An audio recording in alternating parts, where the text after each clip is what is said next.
morning!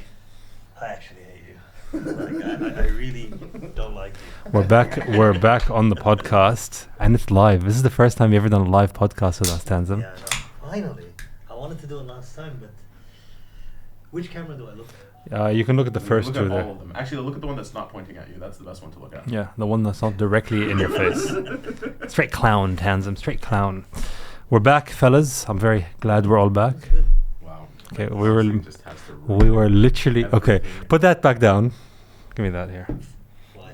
This is at the end of the episode. Nobody fucking told me. You would just know. started. You would know. You would know. Anyway, we're gonna go. Tanzim's our special guest today, and we're joined again with Bader. Hello. We are back in the podcast studio. It's been a while. Yeah, it's been a We've while. been going through some times. Yes, tough times, and we have a good sandy background today. Look, today's podcast, I wrote it this morning, You know, and I was very. of what's in Tanzim's brain. Just a barren desert. Yeah, usually I don't think very much. I was doing dua there. He's doing that. I was doing dua. Allah yahdi, Allah yahdi. Alright, let's go. Look, today's podcast is mainly about Tanzim because we were talking about this in the car today, and you studied engineering with us, but you are as much of an engineer as some of the furniture in my house. Okay, that's unfair. That's crazy. That's unfair. That's unfair to say. But the episode's called "From Engineering to Corporate." So you're now a corporate slave. Literally, I was gonna say, he's in the. You're in the. Not even near the C-suite. What is a C-suite? It's the chiefs. Top Oh. execs. The top guys, the guys who like Yeah. come in the back of the black car in the shareholder meeting, Yeah. and you talk shit on the The stage. guys that like do not much, That's a good but job. get paid the most. They don't even necessarily they're not the ones that come in the black cars. It's like Who comes in the black owners, car? Like the shareholders. They could potentially be shareholders, but generally they're not big owners of the company, especially if it's public. Well, that's Sometimes. that's. I'm not gonna even go down that route today. Try to get me hard, dude. He's gonna do it. He can't help My mom himself. listens to this podcast, by the way. Just know, He bro. can't help Just himself. know Sorry, it. Andy. That's, you just You know. gotta bait him into it. Oh, dude, look. The main question I have, which I think many people do have, well, anyone who has actually works in construction wouldn't even have to ask this question. But what made you take that first step of going engineer to like corporate life? You're like a corporate, a big corporate guy now. Yeah. Like, you come from a pedigree of great engineers. Yeah. And it's like you made this shift of I'm no longer in the game of engineering. I'm more into the corporate world. I think there was this one time where I really needed to take a shit. Oh my Yeah. god. Okay, no, seriously. Like legitimate. Yeah, I could just relate with it. Portaloo on site, right?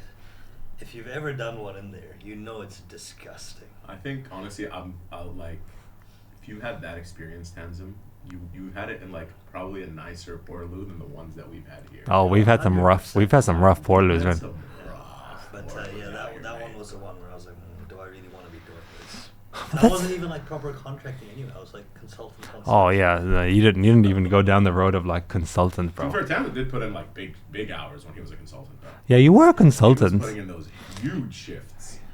Oh yeah. We gotta be real careful with what we say. Yeah, don't worry about that. No, like it's fair. It's fair. You did the honest work, but I can totally see why you wouldn't want to do long-term Like- contracting or long-term consulting. Well, you never did contracting. No, I was always consulting. did consulting, Yeah, yeah. but the real like, I mean the Portaloo, yeah, sure, but like more. The lack of the finer things. Yeah, it was like, so there was this one time we were doing a project for, I can't remember what it was, we're putting in a bid and it was like, what's like the investment case behind it, and I found it really interesting. So I was like, well, how do I do more of that? And the pathway to doing more of that was at that time they were doing this thing called infrastructure advisory, right? So it was like in between engineering and like fake strategy consulting almost. So I did that. That was okay. That wasn't. It sounded cooler than what we actually did. And Those then- jobs sound cooler than what they Yeah. actually are, to be fair. Yeah. I think every job's cooler than it actually sounds cooler than it actually is. There's nothing that's I'm that an cool. engineering consultant. Oh, what do you do? Nothing. I make I go to site and I check things. I do AutoCADs and checklists. It's like literally no, but what you're saying is it's so relatable to like everyone who does engineering, because there's a lot of engineers now. I think it's lost like its glitz and glamour than what it used to be. Yeah. So there's a lot of engineers coming out, and they come out and they're all sold on this idea. But then when you actually get into engineering, you're just on your phone. Like if you do contracting, for example, you spend your entire day on the phone. You're yelling at people. You're getting yelled at, and everything's always late. And you're trying to like find solutions to problems. Vocabulary just really gets Oh, you get everywhere, and you learn so much firefighting management, which is no matter. I've never been on a project in my life where it's like super smooth. It's always like how you sit there questioning, like, did we even plan this? But I think like when you do that, like especially in engineering, and you go to other fields, like if you go to consulting or whatever, like people that work consulting jobs, and I have a lot of friends that do that, and they'll complain about like whether it's the working out, oh, I'm under so much pressure and something.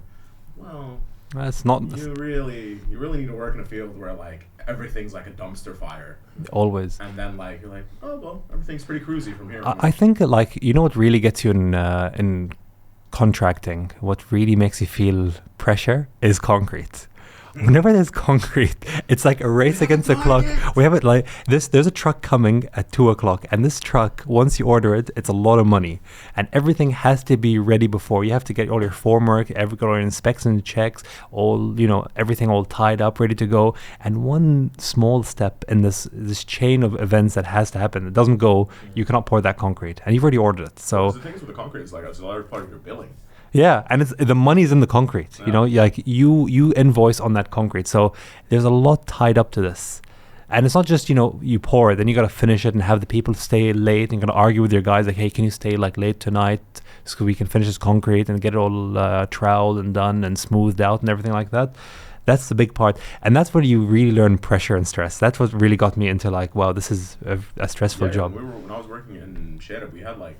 Because we had like Jeddah was like a mega project. Yeah. So we had 14 buildings, like they were all high rises. Yeah. And like during the concrete stage, you had like monthly targets per area of like, oh, we need to pour like 5,000 cubic meters of concrete this month. Yeah. So like if the first couple weeks are slow, the second 2 weeks, death. Oh yeah, you're really going for it. The pump is just coming, and you're yelling, and it's all going chaos. And I think, well, for your case though, that work that you're all doing, all that engineering work, it made me feel like so small scale. Like realistically, like you feel like on site you've done this humongous achievement, but on the grand scale of thing, you poured concrete. You poured a liquid into a box, and now all the step. Not taking away from that, but all the steps leading to that is quite technical, and it's actually quite hard. Not anyone can do that, but when you take a step and you start looking at strategy, like you were saying, you start looking at like the big picture. You start looking at all the people as the little peons in your system. Everyone's just a cog in a wheel, and you're the guy who like turns the cog. And that's what I think is appealing in your job.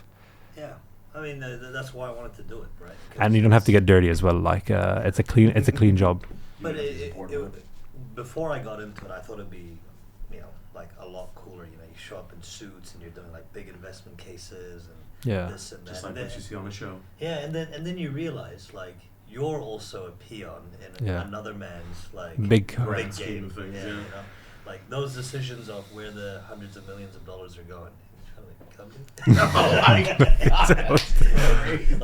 Those decisions are already made between politicians and investors and everything, and you're just almost. You're another cog in a different wheel.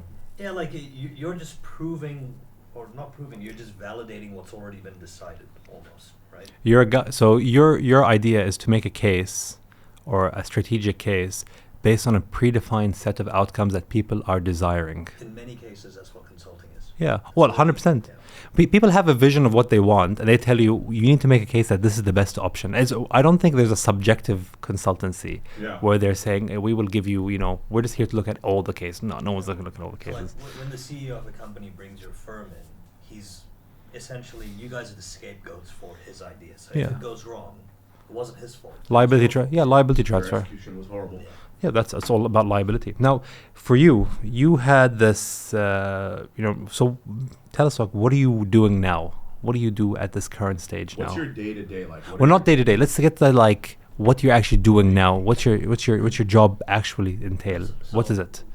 right now, I own or I'm responsible for the Australian New Zealand market for Emma. Basically, make money in those markets. Whether it's through And what is Emma? it's a mattress. Well, it's a sleep company, but their primary products are mattresses. So it's like I've got my revenue target. So it's just figuring out how do I grow the business there.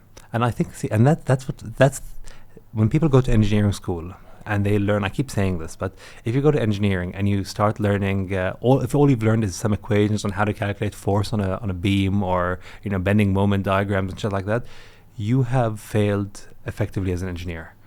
Your whole thing of engineering is learning how to solve it. So you are not an engineer in the sense that you know how to do these calculations or anything with a computer or a calculator or anything like that. I wouldn't trust you with any of those things, but yeah, 100%. But you have learned the most important skill, which is you know how to solve problems. Yeah, and that's effectively what my job is right now. Yeah. Like, it's not as in I have to go and do everything. Like, I'm not a marketing person, so I'm not going to go and craft up creatives or try and do campaigns. Like, I'm going to find someone that can do it, but the overall strategy of how they're going to do it or whatever, like, I'll be the one to sort of set that. And that's what the beauty of engineering, what it teaches you, is you can look at something and you can just break something down into smaller and smaller and smaller and smaller pieces. If you look at, if someone tells you, we need to sell mattresses here, in your brain, you start looking at, you take a step back, you look at it like, I need to get mattresses to my warehouse, so I need to do that logistics side. I need to tell people about my mattresses, so I need to do this marketing side. I need to be able to solve people's problems with the mattress, so I need like that customer service side. Yeah, and that's what you're breaking it down in your head. Yeah, it's even things just like, like somebody's selling you should sell here, but like, how do they know you should sell here, right? You just start looking at like Google search results. 100%. Well, you're a product manager. Stuff. Yeah, you look at everything, and then you decide what you're going to sell, how you're going to sell it, when you're going to sell it. Pause 1 second. 3 seconds. Now, we're back. So walk us through this journey now of what you've done. So you started, now you're at Emma. Emma is now where we're at. Where you started, you were where? First step, first thing out of uni, first job? Engineering consulting, GHD. So, wait, were you there with us or no? I used to go with you to site visits. No. I didn't get out of the car, to be fair. I sat in the car. I do not recall. I sat in the car while he was doing inspections. Hey, there's no Fifth Amendment on podcasts, right? Like, Also, I don't think GHD is going to watch this and be like, hold on, wait, we had this guy If they 7 years ago and he wasn't doing the inspections. What? We asked? What? Who was at GHD? It was me, Carbuli, Who was we at GHD? Miles, and Mandy for a bit. yeah, GHD, Yeah. he was. he? Yeah, for a little bit. I don't remember him ever working. So you had GHD, you were doing consulting, and then after you left GHD, that's when, for me, all your stuff started merging together, because you were Yeah. changing jobs like every couple of months, it seemed. Couple of years. Well, you didn't stay in New Zealand long after that, did you? No, when I left GHD, I'd already You left. left. Yeah, so yeah. I moved from GHD to Melbourne. That's when I got into infrastructure advisory. And then I left that after a year. Who were you working infrastructure advisory with? Orcon. Orcon. Yeah. And then I left that after about a year, and I joined like a boutique consultancy in Melbourne. And I was with them for about a year and a half, I think. What was your position? Just consultant. Okay. Yeah, like not entry level. I think like Like a senior consultant. Yeah, I think I was actually. Yeah. That was my title.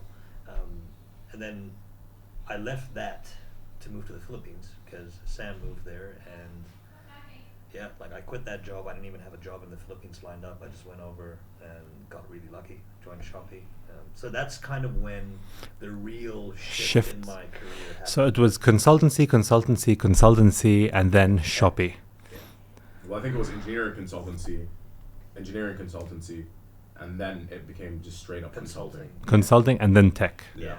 And that's when I went into like, e-commerce, logistics, because even with Shopee, like I did a bit of e-commerce, but a large part of it was actually launching their logistics arm. So like they got tired of working with 3PLs, just because, quality sucks, not really controllable, so let's just do it in-house. So, and I've got no experience in logistics before. When you say PLs? 3PL, third-party logistics. Oh, okay, providers. very good. So it's like, I've never done that before, but that's exactly what engineering and consulting sort of equips you with, right? And like, You kind of learn on the job. Yeah, like you take a problem, how do you solve it? You just break it down. That's it. So, this is my. I think that is where it's very interesting for me. You were in Shopee. You took a role where you didn't really have the,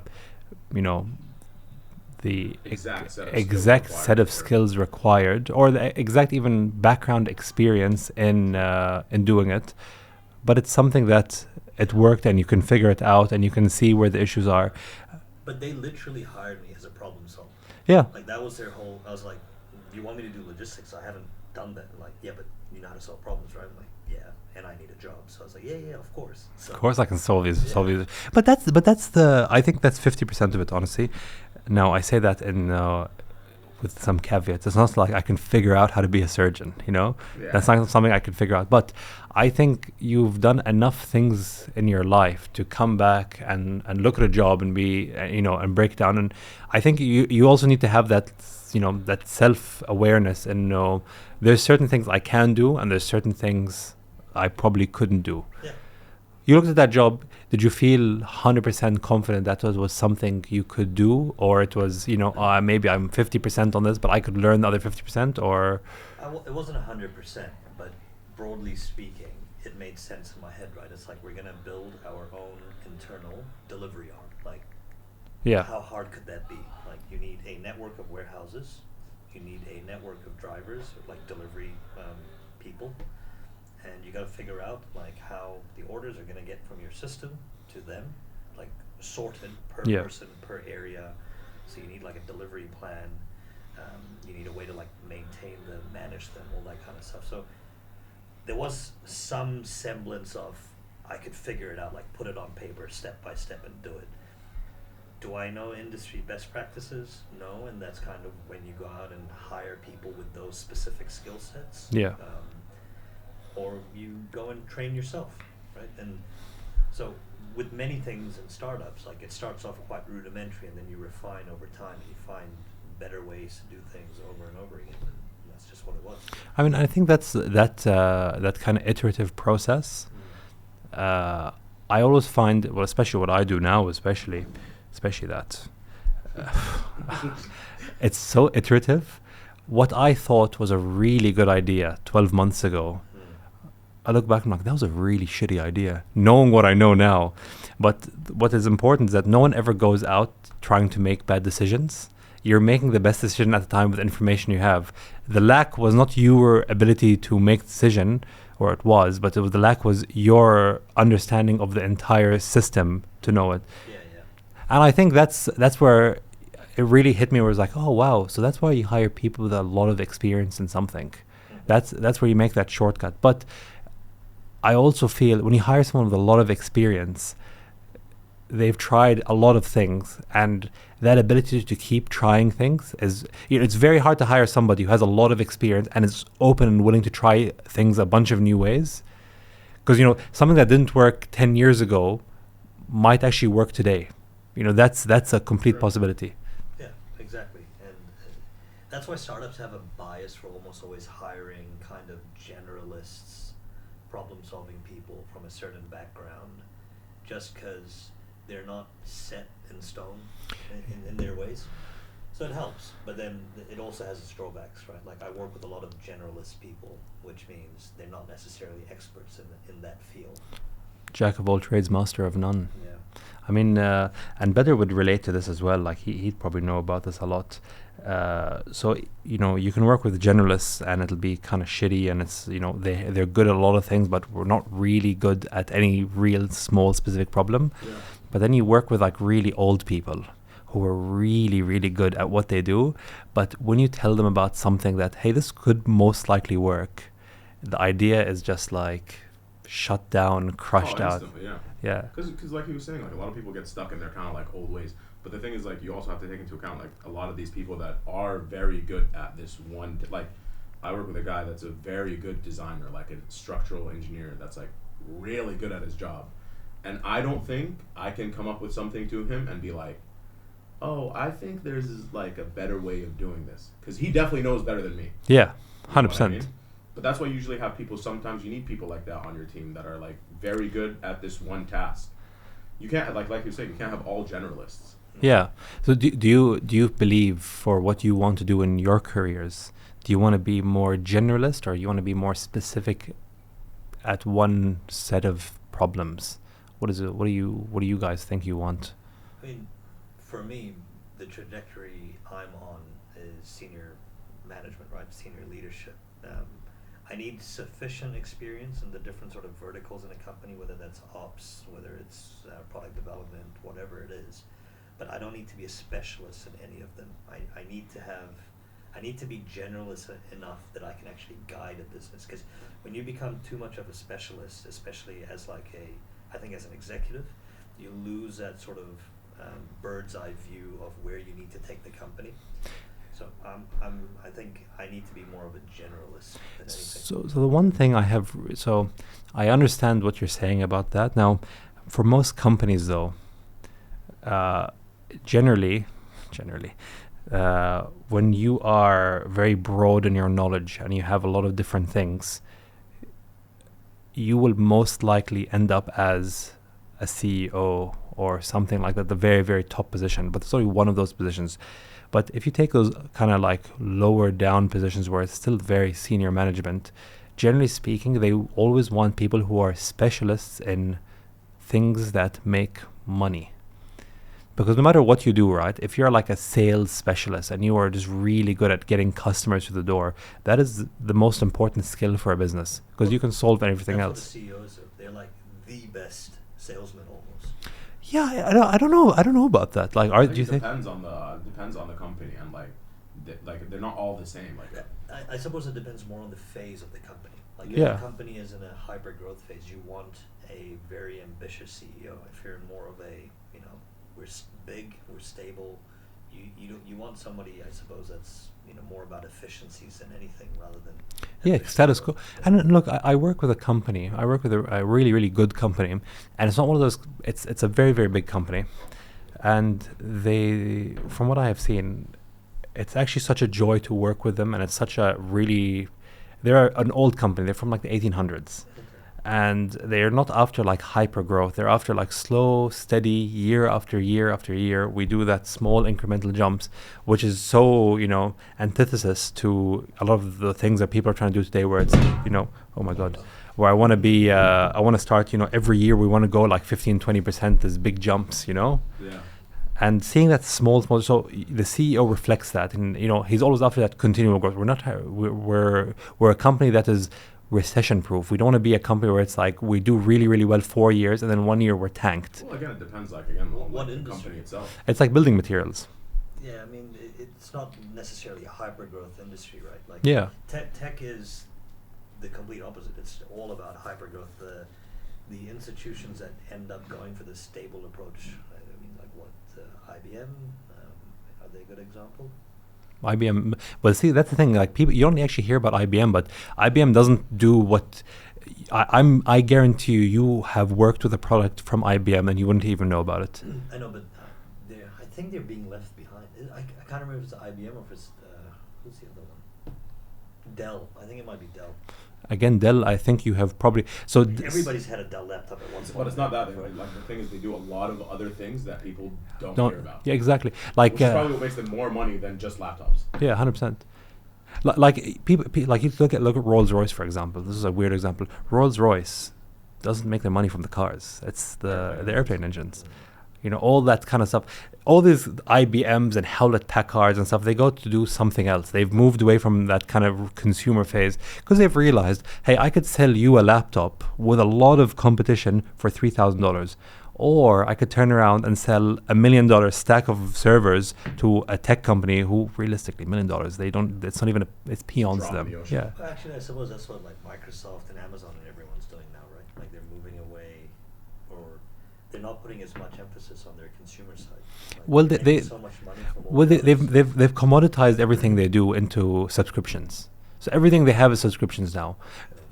I don't know. I pay for Microsoft stuff, which is ridiculous. That happened to me like 2 days ago, and I was quite upset about it. You're paying for it, right? I did not. I forgot that my Microsoft Office suite was like supposed to like renew, and then like I wake up in the morning, I was like, oh boom, 300 reals out of your account. 100%. God damn it, man! I completely forgot about. Yeah, and they get you with a subscription. Like everyone, think of it like this: when my parents were in, raising us, did you guys have any subscriptions in your house? Nothing at all. No, the You had- subscriptions didn't exist. It's No, the it's only a thing new that you could subscribe to was like maybe cable television Sky Or TV. magazines. or the Yeah. newspaper. You could get I- the newspaper. Yeah. Oh, the newspaper. We still get the Wasn't newspaper. newspaper free back then? No, it was $1.20 at Yeah, the it was supermarket or the But you dairy. get like subscribe where it comes to your doorstep. Yeah. Yeah. And he just comes and he throws in that plastic bag. We still get those Where? newspapers. Here? Mm-hmm. How much you pay for that? It's pretty cheap. Like 10 real? No, I think it's like 75 reals a year or something. Oh, no way. Yeah, it's nothing crazy. Hey, should you read the newspaper? I don't. My parents do. Wow. Do you read newspaper? No, but We I read need it to and then we start. use it when we're frying. Yeah, it does actually. You get good paper out of I it. need a subscription of the AFR actually, What's the AFR? Australian Financial Review. Of course we do. Why do you need that? It's Need to figure out what's happening in the market. Yeah. I know people read the It's read quite the good. Economist. Economist. The Economist is general, global, right? Yeah, The but AFR it- is just Australian Yeah, but focused. the problem with Economist, the text is too small. Yeah, it's really small. It's really small. I tried reading it. I don't know. A lot of their articles are quite, annoying. I don't know. I don't. They're like jargon heavy too. Yeah. Well, They're, like, it's. very like technical. Yeah. I think you really gotta. But I think if you over time you read it, you'll get to It's it. quite a left-leaning magazine as well. I don't know. I couldn't tell you. I don't read it. I don't know. I've Also, read a it's few not things. cheap. Yeah. Well, that's the whole Like idea. Financial Times and all those like. Well, I anything remember money related, it's not the- cheap. Also The expensive. Economist was doing a deal not too long ago for like an entire year's worth of magazine for like $80. Or Yeah, but something. that's how they get you. They do that. Oh, first year $80, second year $300 a year. Yeah, I didn't read that. Yeah, it's always in the fine print, That's baby. the fine print's where it gets you, man. But I mean, talking about you were talking about economists. You're talking about learning things. Do you feel that there's some new skills you really had to develop after engineering? So let's say I'm a fresh guy. I've done a year of on-site. I'm like, wow, I really don't want to wake up at like 7 a.m., work 6 days a week, and earn quarter of what someone does, living a way better work-life balance. What is something they could do? Some skills that you would push them towards learning now, so that when they start interviewing and they start doing all these things, the transition for them is maybe easier, maybe smoother, maybe makes them more appealing. Slides. No, Yeah. no. That's actually the I most honestly honest would never answer. say, like realistically, to actually make money, you'd never want to be an employee. Realistically, I don't know. some people do for sure. I'm not saying you don't. It depends which careers, right? Of course. Obviously. But like again, it's all about like climbing that ladder and like. But if you really want to start making your own money, kind of like learn certain skills. Like for example, if you really focus on video editing and all that, you can kind of sell yourself as like a video editor and you work Yeah. for yourself. Honestly, I would say like learn how to market a product, learn how to use Google Analytics. Those skills are actually really, really useful. I know the one thing I learned, which was actually crazy, because I was in project management, and now I'm in product management. And the one thing that took me a while to learn, and I would look at it like this is the stupidest shit, was accounting. Learning accounting it's not difficult numbers, but when you look at some of these one thing I had, and I still have issues with even at my job now, is purchase orders, for example. Oh, so how do we do this purchase order? Like the process of a purchase order, they've got to send me a quotation. I've got to raise them a blanket purchase order. I sign the blanket purchase order. It gets approved on that. I'm like, why don't we just send them the purchase order from us?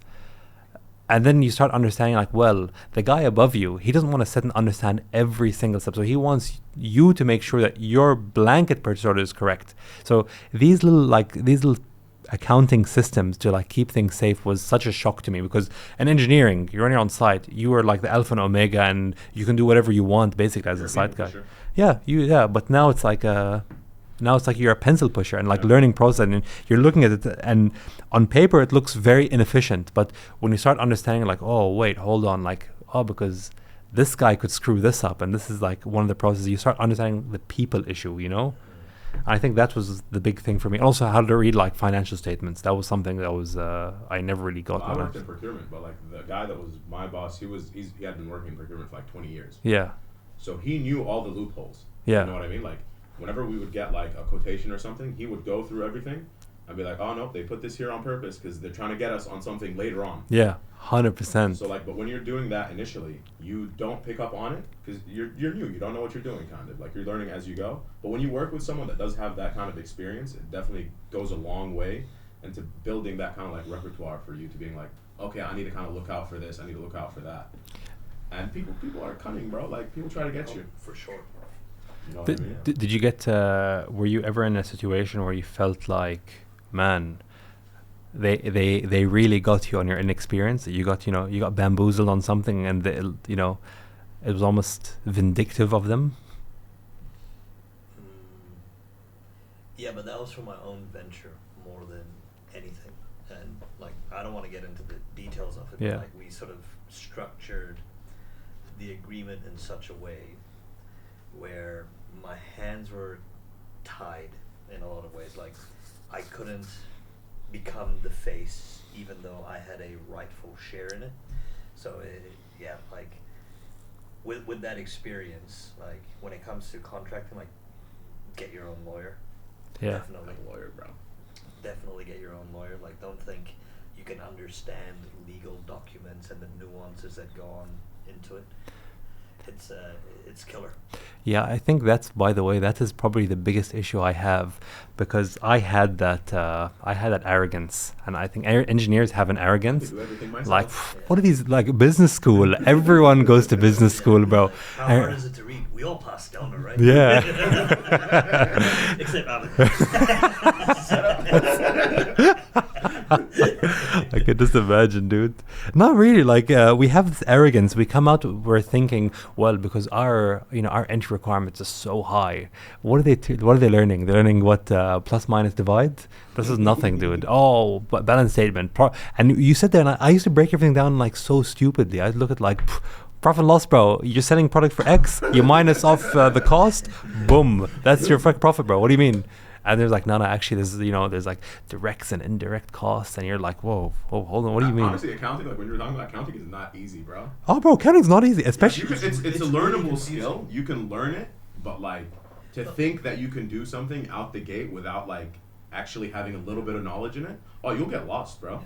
Because I think most of us are intrinsically geared toward looking at it from a cash flow statement point of view. Yeah. So we don't look at the accounting tricks that they do, because they're like, oh no, you made a profit this year, but I'm like, how, dog? Like, I'm not making any money today. Today is a loss. By the way, how have I made money? that is such a crazy thing, though. What you said, use the word cash flow, because that was a concept that I learned cash flow working for my family. Yeah. Working from my family business. You learn cash flow there because when you work, let me tell you, cash flow is not that big of an issue when you're working for a $28 billion company. Yeah. Cash flow ain't a thing, baby.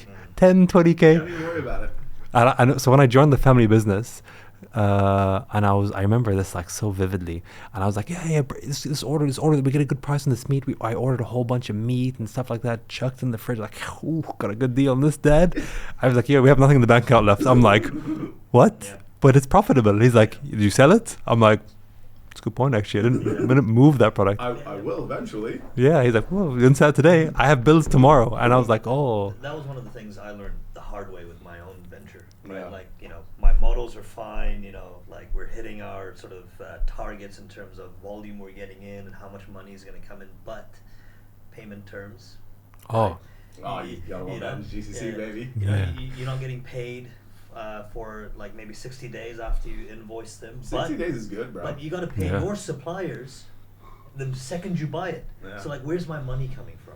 Yeah, 100%. So you have this like lag of money. And then like, so it's like they had, there was like a really nice saying, I literally can't remember it, but it's something along the lines of like, like profit, or like whatever you have as profit is like kind of your like arrogance and your like, or revenue is like your arrogance, your delusion, and profit is like your your reality, or like profit's like your how do you describe it?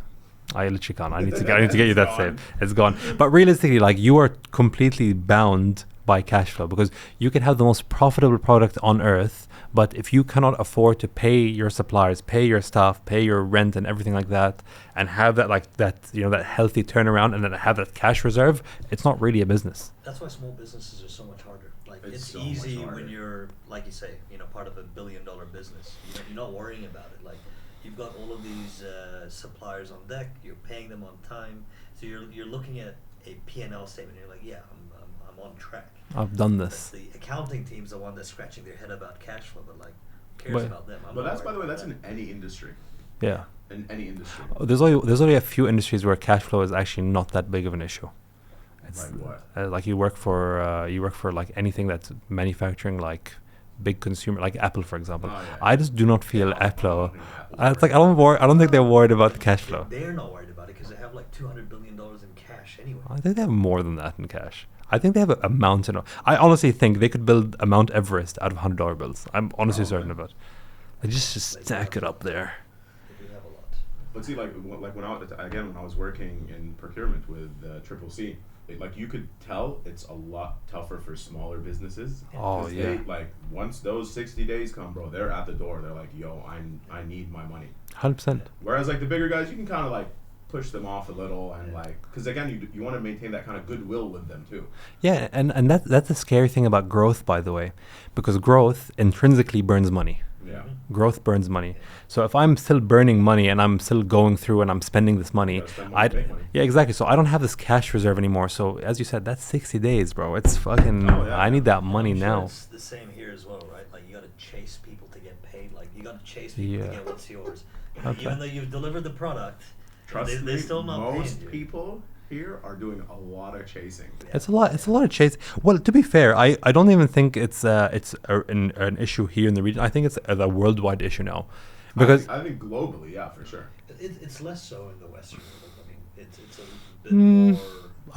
I would say, I don't know, you think that, you would think that it's less issues, but I remember when I used to work for, like, in the beginning of my career, bro, Yeah. there'd be some subcontractors and it'd be like, oh yeah, we can catch him for next month, bro, let him push it, and they'd use that as like leverage. You know, cash flow is like a leveraging tool more than anything else as well. They weren't paying people. Yeah, no, because what they do, be like, okay, we can squeeze him for a bit more this month. So what we'll do is, like, we'll delay him a bit, and then we can tell him, like, yo, go finish me this bit extra, so my P&L goes up, and I can afford the cash flow now. Yeah. So I'm saying, I'll sort out your cash flow issues. I'll get your payment pushed through. Instead of 60 days, I'll give you like 30 days. Or I'll get, instead of the 90 days that we had agreed on, I'll give you 6 days. But you're gonna do a bit of work for me here for free. Yeah, You're yeah. gonna do this and this There's a and lot of this. people that do the complete opposite, where it's like they kind of keep pushing it Yeah. until like, okay, dude, listen, like I'm willing to pay you, but I'll pay you at a discounted rate than what we agreed on. 100%. Like it's like, okay, I owe you $1 million.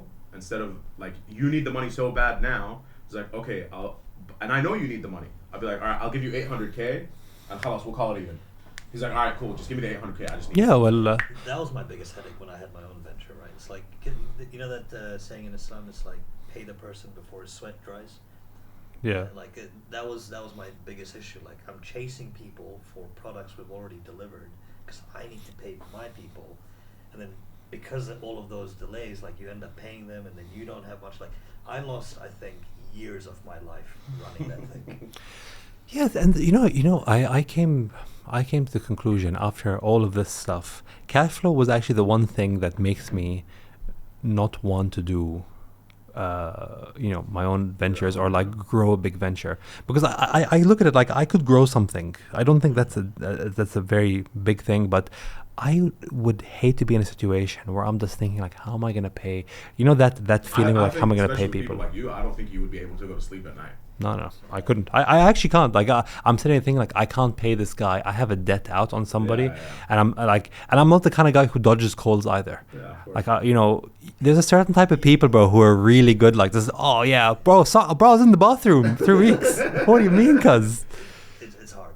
Like if anything, if I was to start my own thing again, like I wouldn't go for like that kind of Scale? fast growth scale, because Yeah. I went balls deep, had like 5 or 6 production lines going. Like it was a lot. Like I probably should have started smaller and then as I got used to Steadily the grow at more.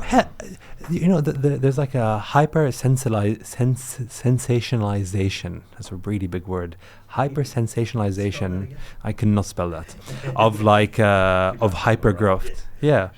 Of like hyper growth. It's so everyone looks at like, yeah, it's so good, bro. You know, like I grew with my company in 6 months from 0 to 10 million, and all good for you, man. But when I hear I grew from 0 to 10 million, I look at that like, man, that's a lot of headaches for 6 months. Look at most of like the major like huge like successful companies, like legacy companies. It's They all didn't start like massively straight out the gate. They all No. started like any if you look at any industry, like even fast food, tech, whatever, they started small. Like they did, all right, we're gonna Yeah, start like this, It's a slowly general, grow. It's a general sentiment these days, though, right? Like everybody wants it and they want it quick. Yeah, but Nobody now else- everyone wants everything like this, bro. I need it tomorrow. I need that 10 mil No, tomorrow. I really like that idea. I'm a big fan of, you can do two things in business, really. And a lot of people disagree with this, but this is my concept, and you know, you don't have to follow it or whatever. You can either build a pyramid where you take a bunch of bricks and you stack them very, very quickly on top of each other, right? Or you can start building like a very, very big base. And I can build my base, and I can take my time, I can do the things the right way, and like the moral way where I'm not fucking people over and stuff like that. And maybe people won't agree with that, but I can build a very, very big pyramid over a long period of time and very, very tall if I have a big base. But if I'm just stacking little bricks on top of each other and I'm trying to do things quick and you're going to get to a point where it's like the growth is no longer sustainable. You cannot grow anymore without, you know, bringing on a whole bunch of other people and just like, you know. Yeah. Yeah, but it's always a trade-off, right? Because like in tech, like people get to this point where they're like, okay, we can continue growing like this, but our competitors could catch up, or we can take in equity from people like investors, Yeah. so that we can scale really fast and take over the market, right? But then as soon as you do that, you're now beholden to these guys that are telling you, no, Yeah. you're going to have to do this and this and this, and you have to hit these targets, or they'll pull their funding. Yeah, I think tech is everyone runs every company nowadays, from what I've seen, or especially just like this newer generation. They're all running all their companies as if everything is a tech company. Like, dude, you sell fucking socks online. You're not a fucking tech company. Chill out, bro. Yeah, like you don't need to do. It doesn't need to be like that. You can do something good, like, and that is gone nowadays. Everyone just thinks they're so cool nowadays when they buy some stuff from Alibaba, put their label on it. I'm like, yeah, bro. I mean, I don't even have to touch Packaging, it. bro, you know, like how I did my packaging. Yeah, like eco-friendly labels. get the fuck out of here, bro. The There's- eco-friendly stuff is the worst. Like most businesses don't even care about buying it. Like when we started doing the whole plastic packaging thing, I was like, yeah, eco-friendly. You know, this is really good for you. They're like, no, give me the cheapest plastic possible. People. So what I have realized is that first of all, in corporate, the only green that matters is cash. Yeah.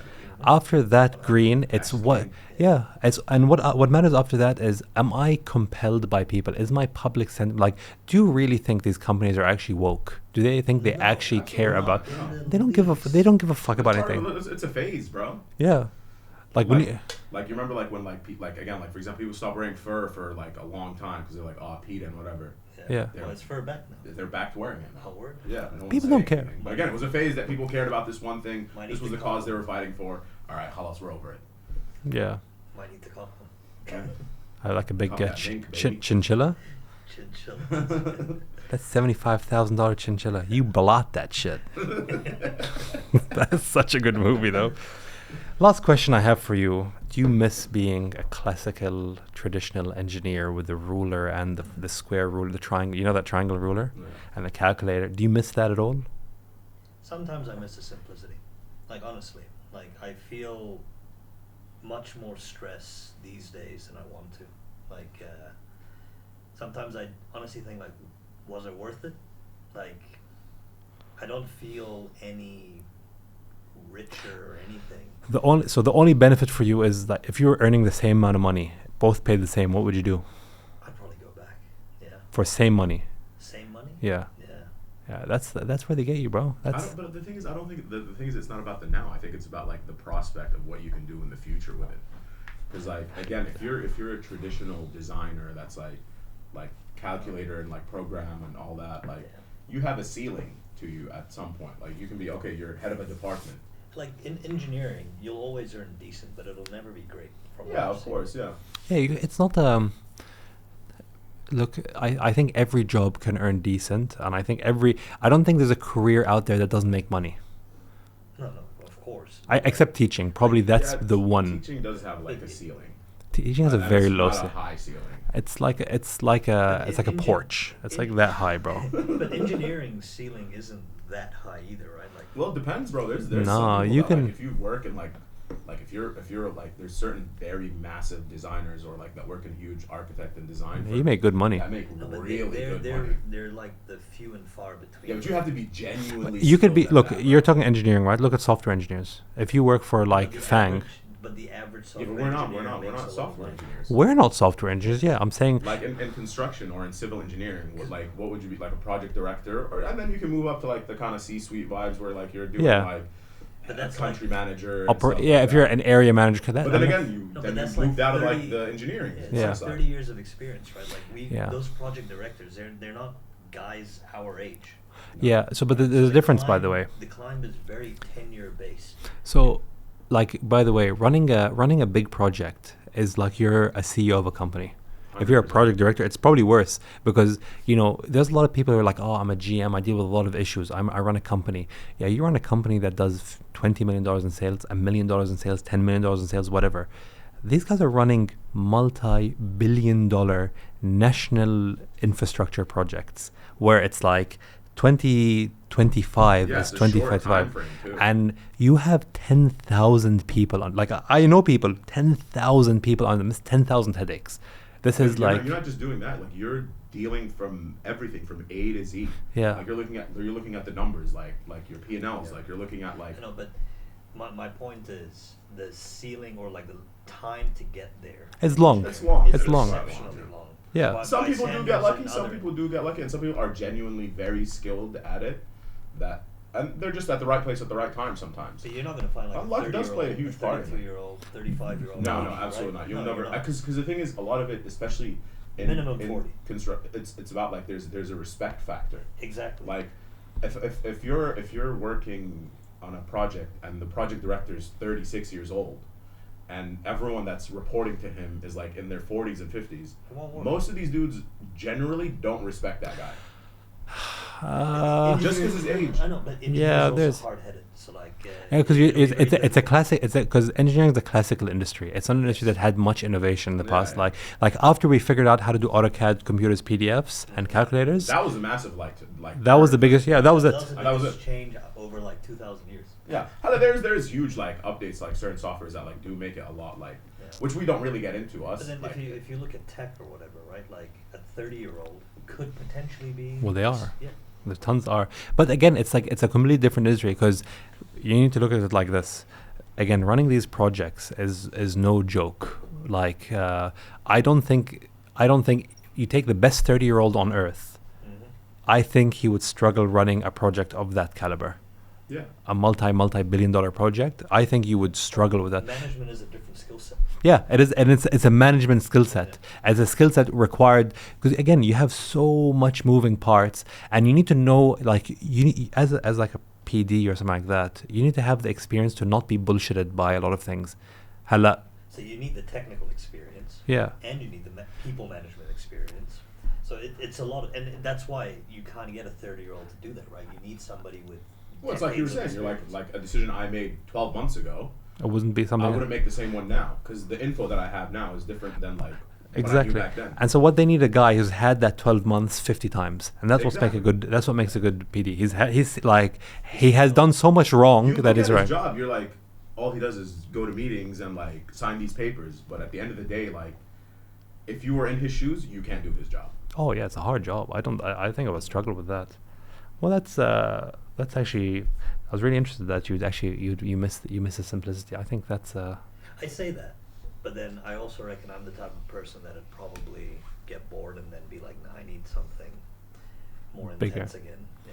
I think having. I think the ultimate job would be having something that is in waves, where you're busy for a few months. Sprints. Yeah, with sprints. And I think that's important, but the problem is that what's happening nowadays, especially if you start getting busy, is that it's just a year sprint, Yeah. or a 2-year, 10-year sprint, and it's just too much. That's why when I go on holidays nowadays, like I completely just switch off. Like I'm literally tell people like, do not contact me. I don't care if it's burning down because I need to recover. Otherwise, like I'm switched on all the time. I honestly, I come back after holidays more tired than I was.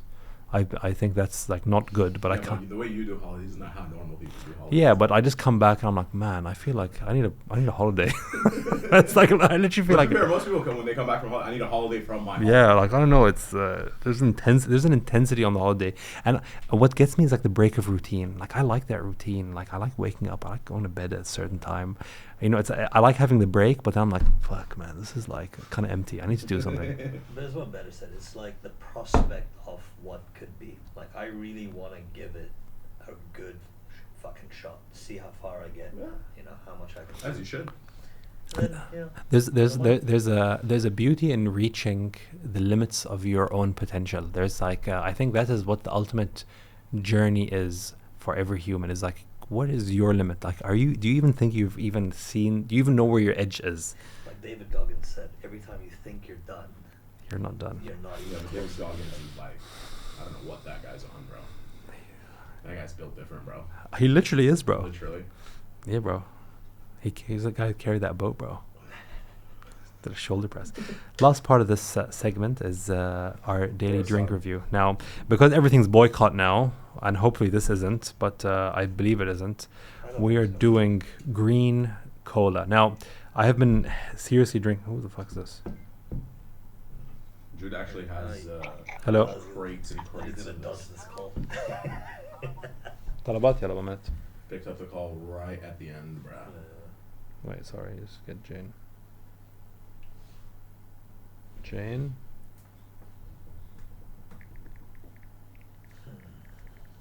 Okay. Now, green cola. So everything else has been basically boycott. We're not drinking any of that garbage anymore. We are now just on the green cola. I've been drinking this a lot, and I've been enjoying it a lot. And it actually tastes good. Jude gets it straight from the supplier. He's plugged. I'm plugged, bro. Now, my favorite thing about green cola is it's actually stevia sweetened. So I think it's hard to find, non-boycott drinks that are actually like artificially sweetened for that low sugar kind of vibes. And actually taste good. Now, I think this is kind of the epitome. Now, the flavor we have today, fellas, lemon lime. Tanzim, you've already finished your can. Yeah, it's pretty good. Okay, like you finished your can already. But I'm gonna give it a crack. Is this set up, bro? Let's give it a sipperoo, bro. Just give it a crack. Oh, that's good stuff. That's the money right there. Money shot. Smells like money, Yeah, bro. good. I actually love lemon lime. I think it's my favorite flavor that they have to be. Oh yeah. You know what we should have bought? We should have got another one of those ginger ales that we had today. Oh, the boycott. It's owned by Pepsi. No, the one you bought. Everest, owned by Pepsi. Wow, so you've been supporting them. I supported them for you today. Yeah. That's wild. That's like, it's my fault. Honestly, I blame myself more than anything. But I told you to go get me one. I didn't know. I checked it. That's the thing. You've got to be super cautious. And I've been like watching people nowadays, and they're getting fucking lazy on this boycott, and they're out there. They're buying they're shit. going back, bro. You're starting to see a little bit more footprint in those places. I'm that, fucking were yeah. empty a couple months ago. Yeah, you guys are scumbags. First of all, for 100%. buying it. You should be better than that. Be better.